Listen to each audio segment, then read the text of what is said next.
Penentuan cawapres ketiga bakal capres diprediksi akan berlangsung alot untuk kandidat cawapres Ganjar, baik P3 maupun PAN saling bersaing mengunggulkan nama Sandiaga Uno dan Erick Thohir.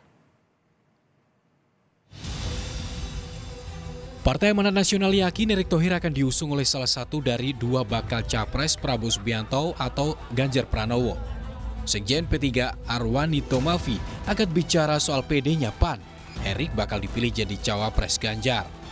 Arwani minta PAN antre karena P3 lebih dulu dan resmi mendukung Ganjar.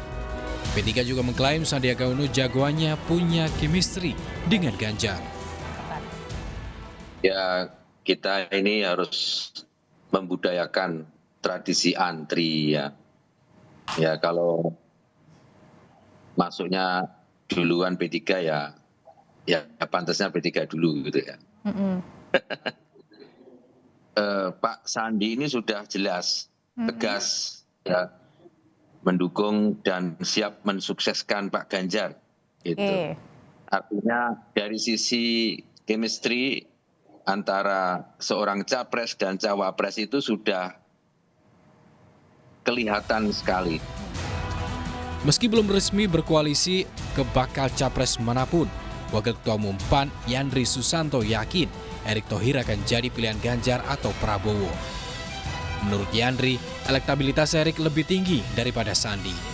Kalau memang koalisi yang sudah ada itu sudah firm, pasti mereka sudah deklarasi. Tapi faktanya sekarang Ganjar belum punya pasangan cawapres, Prabowo juga belum punya pasangan cawapres. Artinya semua masih bisa terbuka. Dan PAN sudah jauh hari menggadang-gadang Erick Thohir dalam keputusan Rakernas. Dan yang kami gadang ini bukan kaleng-kaleng dibandingkan dengan Sandi, jauh surveinya di bawah Erick Thohir, apalagi dengan Caimin misalkan. Jauh, survei mana itu Pak Yandri yang menunjukkan kalau jauh itu?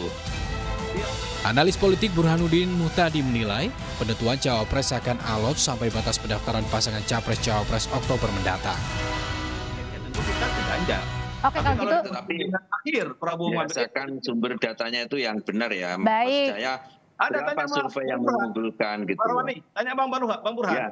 Oke, kalau gitu saya langsung nanya ke Mas Burhan. Ya, alot kalau kita lihat kemungkinan besar injury time ya baru diputuskan.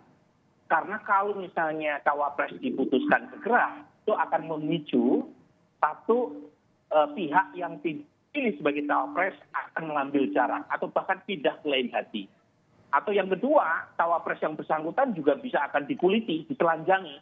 Kalau lebih awal ketimbang jadwal bulan Oktober, ya, tanggal 19 nanti. Berdasarkan sejumlah survei terakhir, elektabilitas capres terutama Prabowo dan Ganjar bersaing ketat.